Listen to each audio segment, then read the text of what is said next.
안녕하세요. 제가 오늘 여러분께 들려드릴 이야기는 제가 결혼 전에 피땀 흘려 마련한 아파트를 남편이 여동생의 혼삿집으로 내놓으라 요구하고 시어머니는 제 물건들을 쓰레기 더미에 버리는 만행을 저질렀을 때 제가 단 한마디 다툼도 없이 단 한 가지 행동만을 취한 결과 다음날 시어머니가 집에서 쫓겨나 어안이 벙벙해졌다는 이야기입니다. 여러분, 제가 결혼 전에 마련한 그 아파트는 거저 얻은 게 아니었어요. 한 푼 피땀 흘려 모은 돈으로 산 거였죠. 저는 올해 32살인데 19살에 고등학교를 졸업하자마자 사회생활을 시작했어요. 처음에는 작은 식당에서 서빙을 했고 나중에는 마트 계산원으로 5년이나 일했죠. 그때는 월급이 높지 않아서 한 달에 100만 원 조금 넘는 돈을 벌었어요. 그중에서 월세 80만 원을 내고 수도세, 전기세, 식비를 빼고 나면 매달 많아야 20만 원 정도밖에 모으지 못했죠. 저희 어머니는 항상 제게 여자는 자기만의 보금자리가 있어야 한다.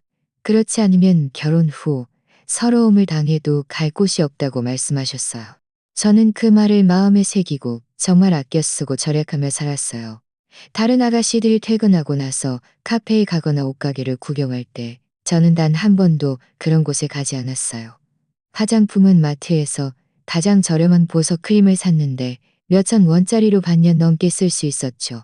옷은 전부 야시장 노점에서 골랐고 5천 원이 넘으면 살까 말까 고민했어요. 그렇게 8년 동안 도민했어요. 부동산 매매 계약서에 서명하던 날 펜을 든 제 손이 얼마나 떨리던지 눈물이 왈칵 쏟아질 뻔했어요. 등기권리증이 나왔을 때 저는 일부러 사진관에 가서 사진을 찍었어요. 등기권리증을 가슴에 들고 어머니와 영상 통화를 하는데 어머니도 눈물을 흘리시며 이제야 제 집을 갖게 되었다고 기뻐하셨죠. 그 아파트는 비록 작았지만 벽돌 하나하나, 벽면 하나하나가 모두 제 힘으로 일군 하나하나. 주말에는 햇살을 받으며 TV를 보는 게 얼마나 편안하고 행복한지 몰라요. 나중에 저는 남편 민준을 만났어요. 민준은 자동차 정비소에서 기술자로 일했고 저보다 월급은 조금 더 받았지만 집안 형편이 좋지 않았어요. 게다가 막대하게 입학한 여동생 서연도 있었죠. 1년 넘게 연애한 후 민준이 제게 결혼하자고 했을 때 저는 그에게 분명히 말했어요.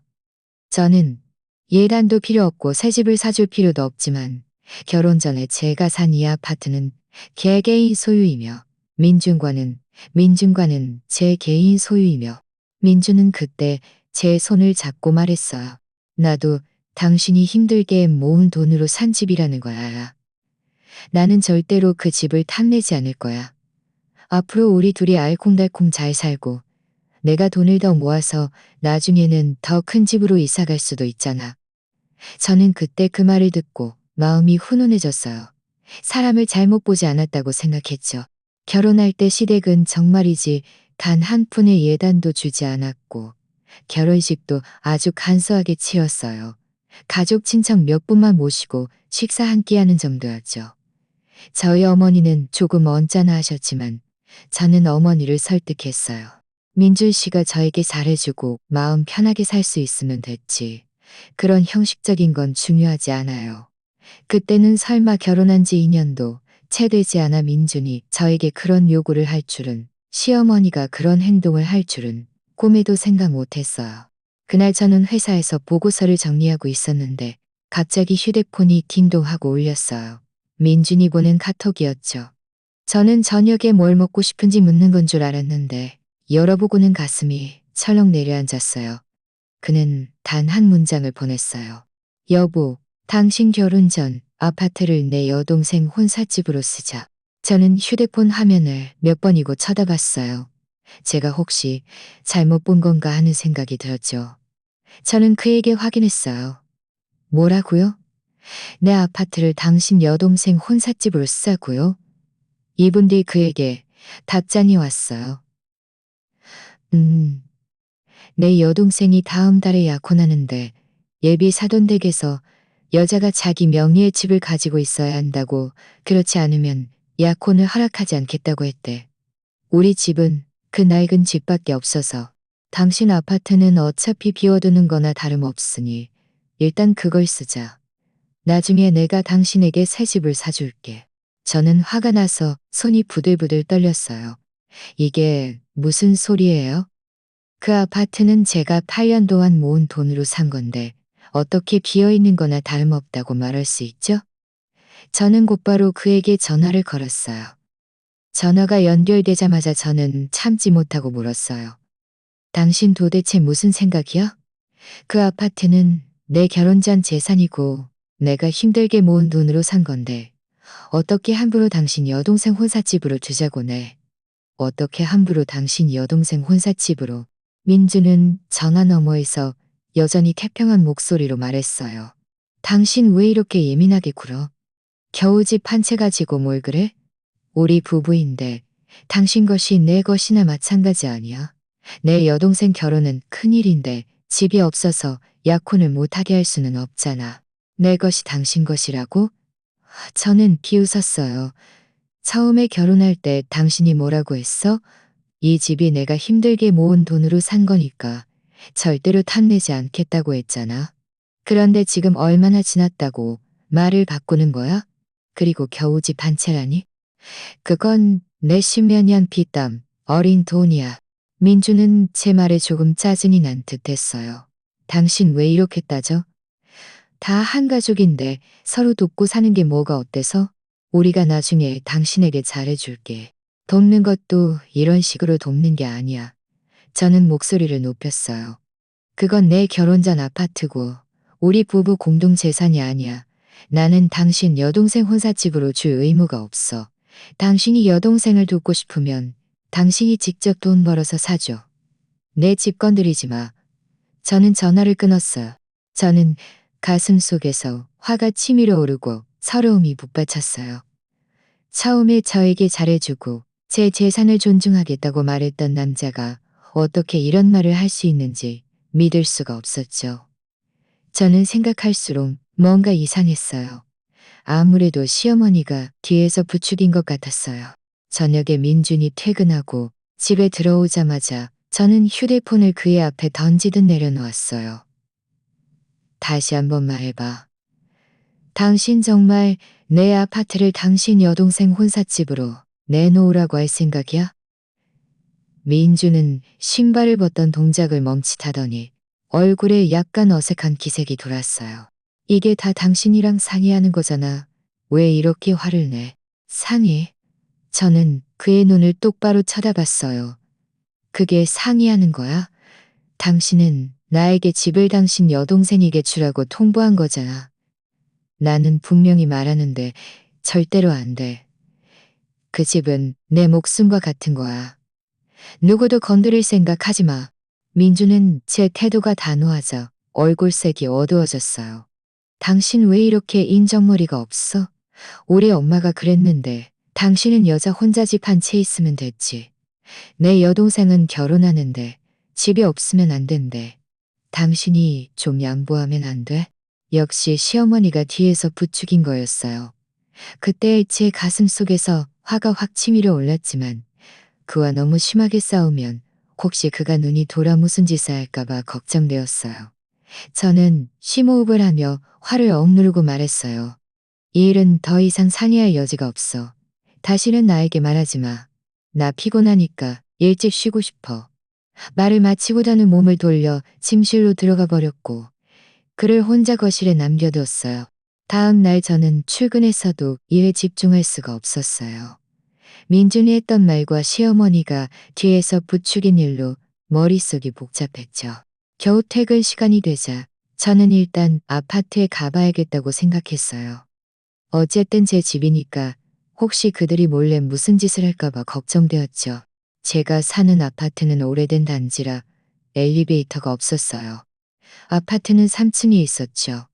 막 건물 아래에 도착했을 때 쓰레기 더미 옆에 옷까지, 화장품, 그리고 제가 예전에 샀던 곰 인형까지 한 무더기 쌓여 있는 걸 봤어요.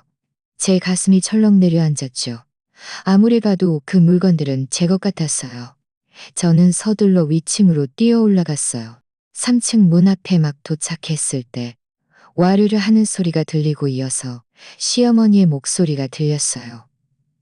이런 낡은 물건들은 다 자리만 차지하니 버리는 게 낫지. 우리 딸새 물건 놓을 자리나 만들어야지. 저는 문을 열고 들어가 보니 화가 나서 온몸이 부들부들 떨렸어요.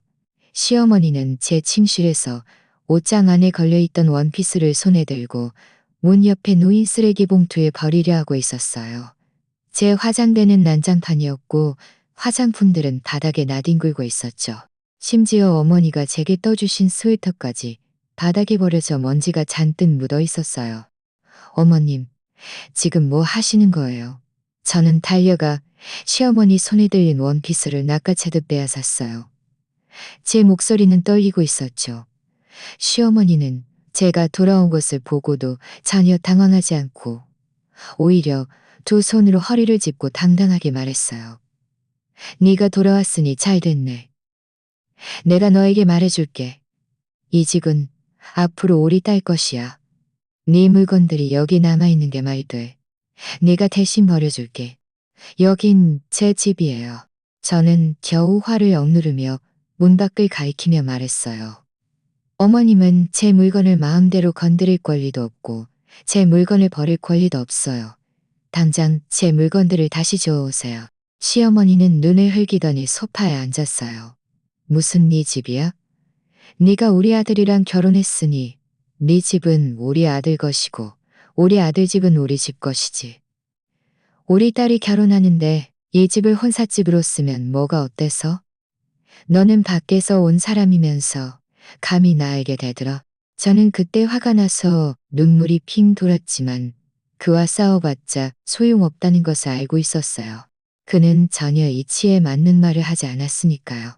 저는 심호흡을 하고 침실로 들어가 바닥에 아직 버려지지 않은 물건들을 상자에 담았어요. 시어머니는 옆에서 보면서도 계속 빈정거리는 말을 내뱉었어요. 뭘 담고 있어? 어차피 이 물건들은 조만간 다 버려야 할 거야. 지금 담아봤자 나중에 또 수고스러울 뿐이지. 저는 그를 무시하고 계속 짐을 정리했어요. 짐 정리를 마치고 바닥에 어지럽게 널린 흔적들과 쓰레기 더미에 버려진 제 물건들을 보니 마음이 너무나 서러웠어요. 하지만 저는 그와 싸우지도 않았고 소란을 피우지도 않았어요. 지금은 때가 아니라는 것을 알고 있었기 때문이죠.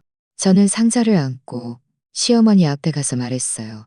어머님이 오늘 제 물건을 버리신 건 제가 따지지 않을 수 있어요.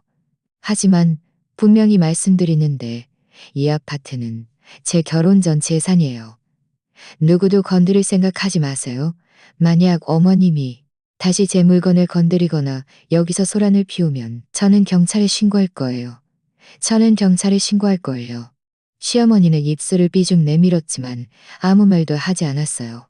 건물 아래로 내려와 쓰레기 더미에 버려진 제 물건들을 보니 가슴이 찢어지는 듯 아팠어요.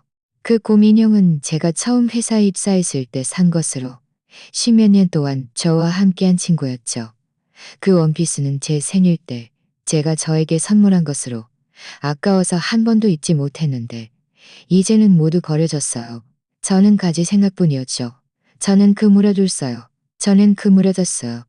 저는 그 물건들을 주워가지 않았어요. 저는 그 물건들을 주워가지 않았어요. 주워봤자 이미 더러워지고 망가졌을 테니까요. 물건들로 가득 찬 상자를 안고 저는 민준과 함께 살던 전셋집으로 돌아가지 않고 저희 어머니 댁으로 갔어요. 어머니가 문을 열고 제가 눈시울이 붉어진 채 큰 상자를 안고 있는 것을 보시더니 서둘러 저를 집 안으로 끌어들이며 물으셨어요. 어쩌다 이렇게 됐니? 민준이랑 싸웠니? 저는 상자를 바닥에 내려놓고 소파에 앉아 민준이 제 아파트를 서연의 혼삿집으로 내놓으라고 한 일과 시어머니가 제 물건을 버린 일을 어머니께 말씀드렸어요. 어머니는 제 말을 듣고 화가 나서 탁자를 탕하고 치셨어요. 그 집안 사람들이 너무 심하네. 그 집을 네가 얼마나 고생해서 샀는데? 그들이 무슨 권리로 달라고 해? 안 돼.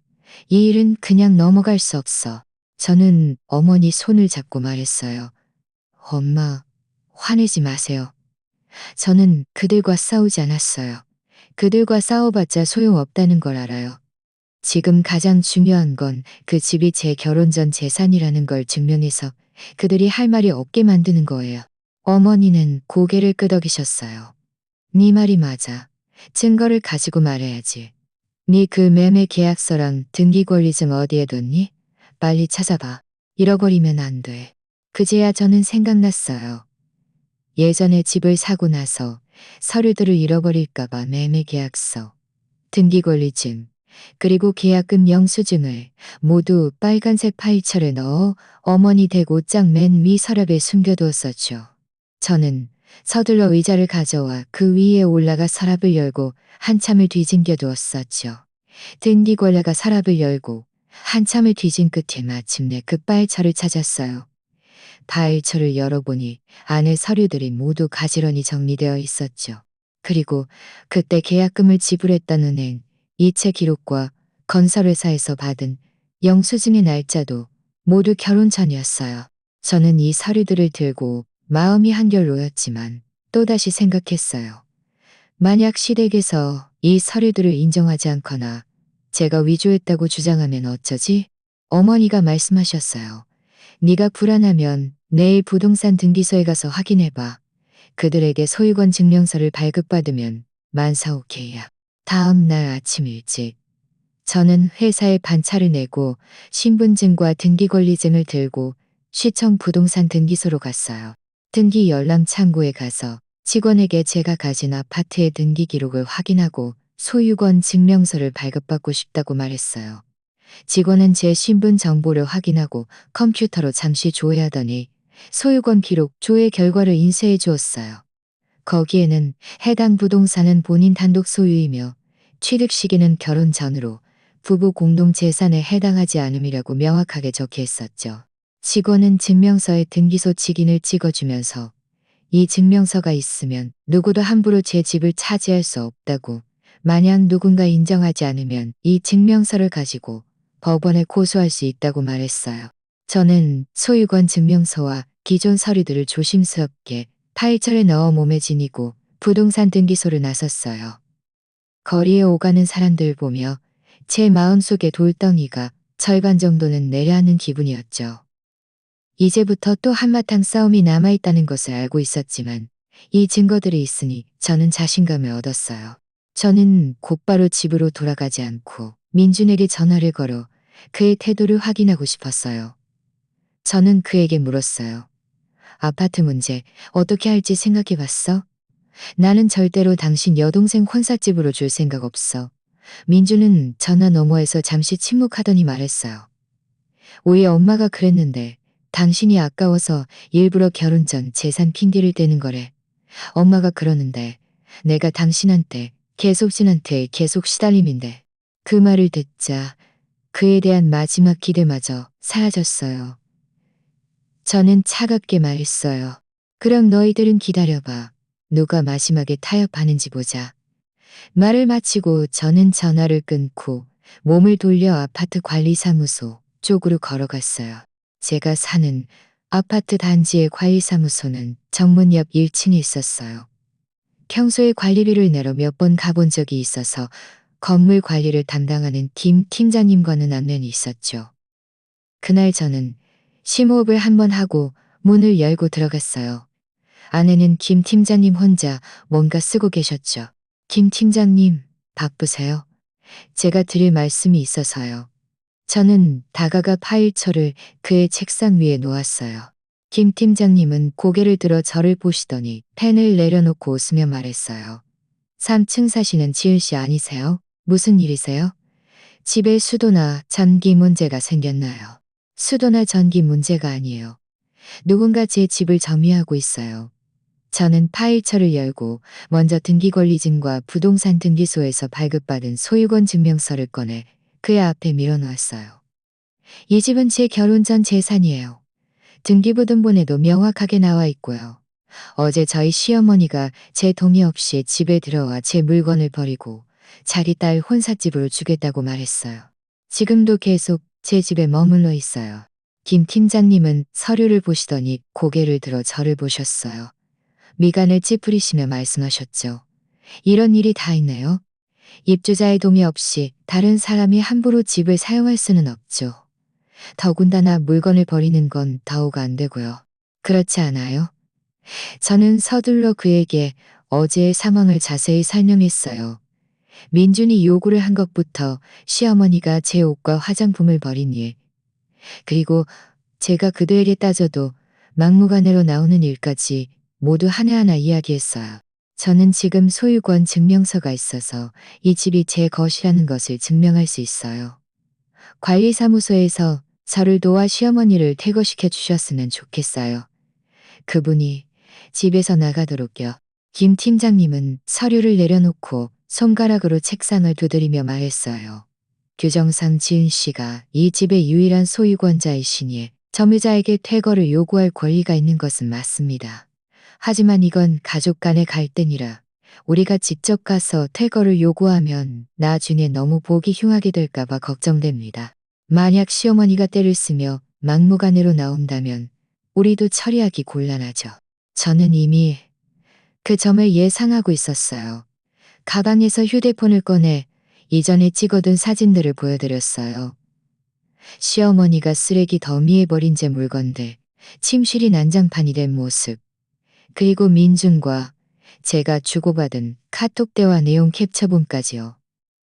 김 팀장님, 이것들은 모두 증거예요. 그분이 막무가내로 나오면 저는 경찰에 신고할 거예요. 그때 경찰이 오면 저희 관리사무소에서 불법 점유라는 것을 진술하는 것을 증언해 주시면 김 팀장님은 사진들을 보시고 저를 보시더니 고개를 끄덕이셨어요. 알겠습니다. 증거가 이렇게 확실하시다면 저희도 당연히 협조해야죠. 이렇게 하시죠. 제가 지금 지혜 씨와 함께 그 건물로 가서 먼저 시어머니와 이야기해 보겠습니다. 자발적으로 나가시도록요. 만약 동의하지 않으시면 그때는 경찰에 신고하죠. 경찰이 오면 규정대로 처리하면 됩니다. 제 마음속에 돌덩이가 내려앉았어요. 저는 서둘러 말했어요. 감사합니다, 김 팀장님. 정말 번거롭게 해드려서 죄송해요. 천만에요. 입주자의 권리를 보호하는 것은 저희의 의무입니다. 김 팀장님은 무전기를 들고 동료에게 몇 마디 지시를 내리더니 열쇠를 들고 저와 함께 아파트로 향했어요. 가는 길에 저는 시어머니가 현실을 직시하고 자발적으로 나가주면 서로 얼굴 붉힐 일도 없을 텐데 하는 생각을 했어요. 하지만 돌이켜 생각해보니 그분의 막무가내 성격으로는 타협하기 쉽지 않을 것 같았죠. 과연 3층 문 앞에 도착하자 김 팀장님이 문을 두드렸어요. 안에서 시어머니의 목소리가 들렸어요. 누구세요? 관리사무소 김 팀장입니다. 잠시 드릴 말씀이 있어서요. 김 팀장님이 말했어요. 문이 열리고 시어머니는 제 뒤에 김 팀장님이 서 있는 것을 보시더니 얼굴이 순간 차가워졌어요. 너 또 왔니? 그리고 당신네 관리사무소는 왜 왔어? 여긴 우리 집인데 당신들과 상관없어. 김 팀장님은 그와 쓸데없는 말을 하지 않고 제가 그에게 보여준 소유권 증명서를 곧바로 내밀었어요. 이지은 씨가 이 아파트의 유일한 소유권자입니다. 어머님은 그분의 동의 없이 집을 점유하고 그분의 개인 물품을 버리는 등 이미 그분의 권리를 침해하셨습니다. 지금 즉시 짐을 정리하고 나가주십시오. 그렇지 않으면 저희는 경찰에 연락하여 처리할 수밖에 없습니다. 시어머니는 고개를 돌려 증명서를 흘겨보더니 그걸 낚아채 바닥에 던져버렸어요. 무슨 낡은 증명서야? 이 집은 우리 아들 것이고 우리 아들 것은 내 것이야. 당신네들 나를 속일 생각하지 마. 시어머니가 소유권 증명서를 바닥에 던지는 것을 보고 저는 더 이상 참을 수 없었어요. 허리를 굽혀 증명서를 주워 먼지를 털고 휴대폰을 꺼내 112를 눌렀어요. 시어머니는 제가 정말 경찰에 신고하려는 것을 보고는 펄쩍 뛰며 달려와 제 휴대폰을 빼앗으려 했어요. 네가 감히 경찰에 신고해? 돌았구나. 이 집은 우리 집이야. 네가 경찰에 신고해도 소용없어. 김 팀장님이 서둘러 앞을 가로막았어요. 아주머니, 흥분하지 마세요. 이야기는 좋게 좋게 하시죠. 손찌검은 안 됩니다. 시어머니는 김 팀장님을 밀쳐냈고 김 팀장님은 미처 방어할 틈도 없이 두 걸음 뒤로 물러났지만 다행히 벽을 짚어 넘어지지 않았어요. 저는 김 팀장님 옆으로 피하며 전화에 대고 말했어요. 여보세요. 경찰관님? 제가 5아파트 X동 X호 3층인데요. 누군가 제 동이요. 제가 나가라고 해도 나가지 않고 제 휴대폰까지 빼앗으려 해요.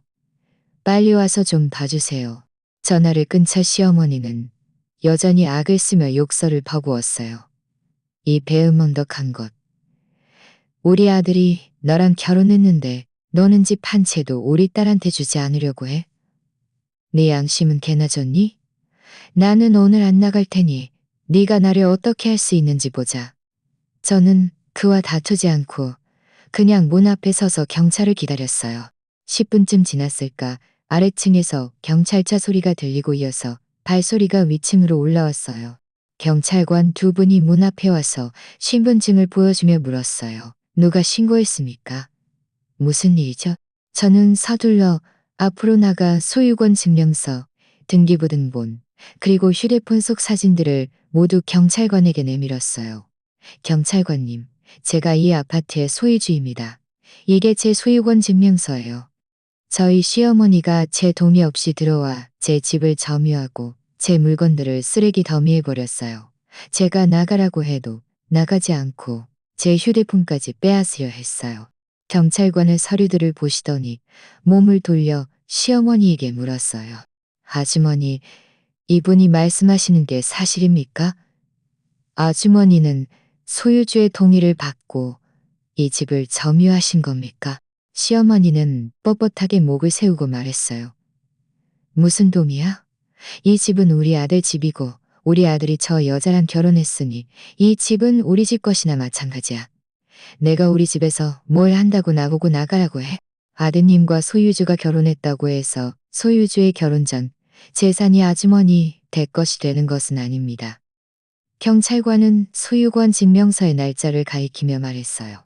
여기에 분명히 나와 있듯이 이 집은 소유주가 결혼 전에 산 것으로 개인 재산에 해당하며 아드님과는 관계가 없습니다. 아주머니는 소유주의 동의 없이 들어오셔서 그분의 물건을 버리는 등 이미 타인의 재산을 불법으로 침해한 혐의가 있습니다. 시어머니는 여전히 막무가내였어요. 나는 결혼 전이든 후든 상관없어. 우리 아들이 이 집을 우리 딸에게 줄 수 있다고 했으면 줄 수 있는 거야. 당신네들 저 여자의 헛소리 듣지 마. 그때 민준이 갑자기 아래층에서 뛰어 올라왔어요. 아마 시어머니가 그에게 전화한 것 같았죠.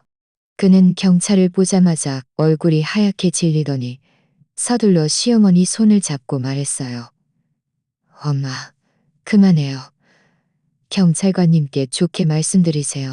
내가 한 말이 사실이야. 시어머니는 그의 손을 뿌리치며 말했어요. 네 마누라 좀 봐. 집 한 채 때문에 나를 경찰에 신고해서 잡아가라고 하잖아. 저게 무슨 신고야. 경찰관은 시어머니가 여전히 협조하지 않자 목소리가 엄숙해졌어요. 아주머니, 다시 한번 말씀드립니다. 지금 즉시 짐을 정리하고 나가주십시오. 그렇지 않으면 저희는 법에 따라 강제 퇴거, 조치를 취할 것입니다. 타인의 재산을 불법으로 침해한 경우 사안이 중대하면 법적 책임을 져야 합니다. 잘 생각해 보십시오. 민주는 법적 책임을 져야 한다는 말에 서둘러 시어머니를 설득했어요. 엄마, 일단 나가서 이야기해요. 정말 일을 크게 만들지 말고요. 시어머니는 뭔가 더 말하려 했지만 민준이 그에게 눈짓을 하고 귓속말로 몇 마디 속삭였어요.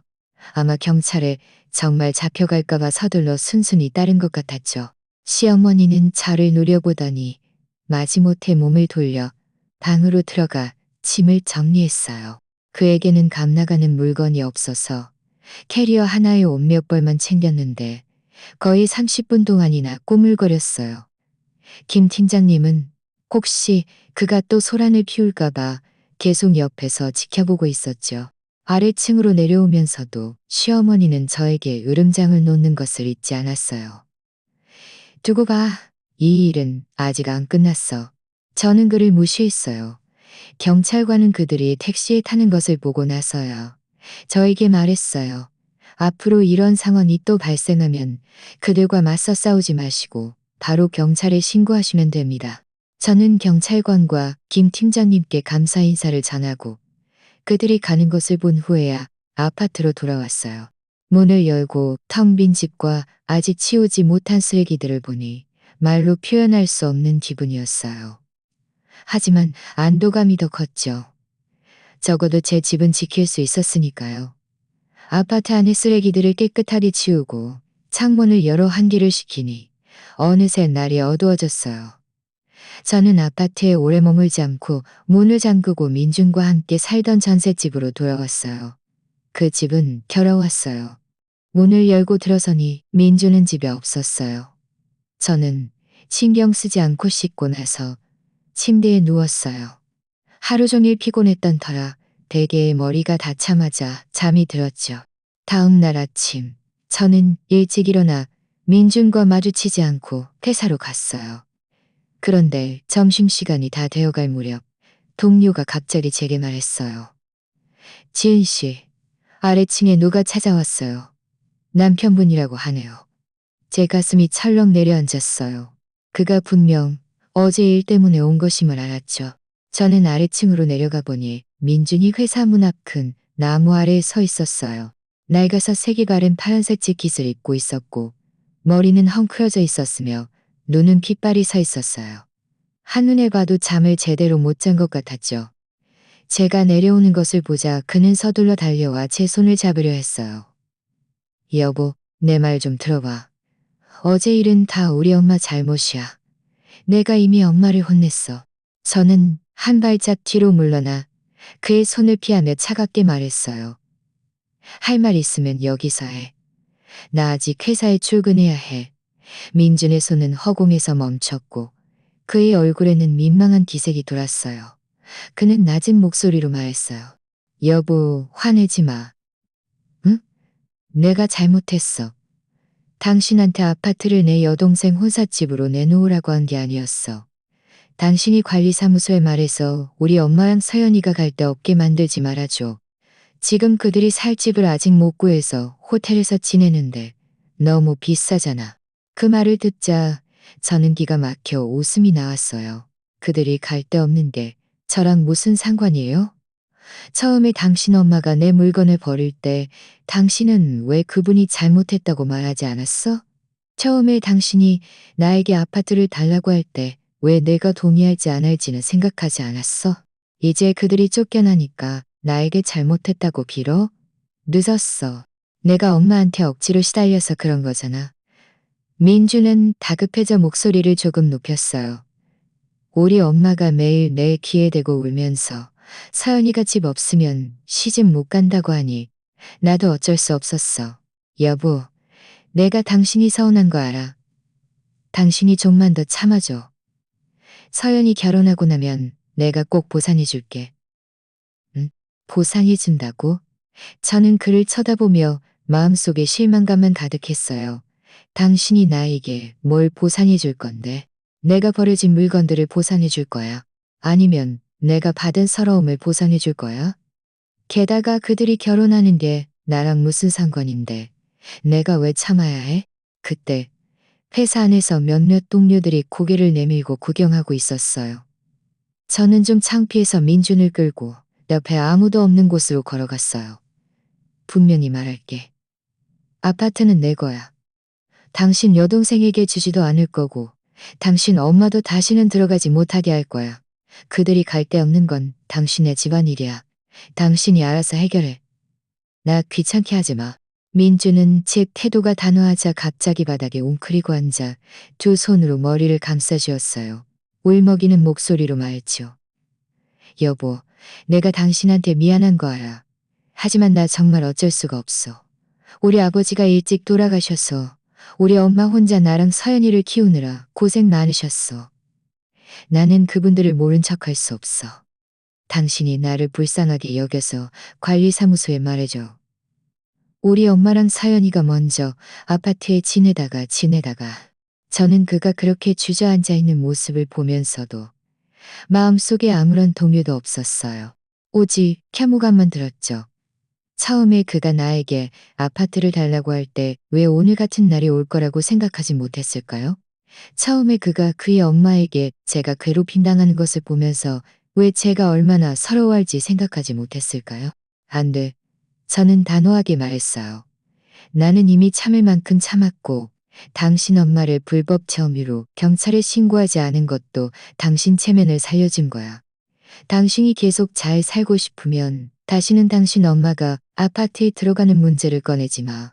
만약 계속 이런 식이면 우리 헤어지자. 말을 마치고 저는 몸을 돌려 회사로 걸어갔어요. 민주는 뒤에서 저를 불렀어요.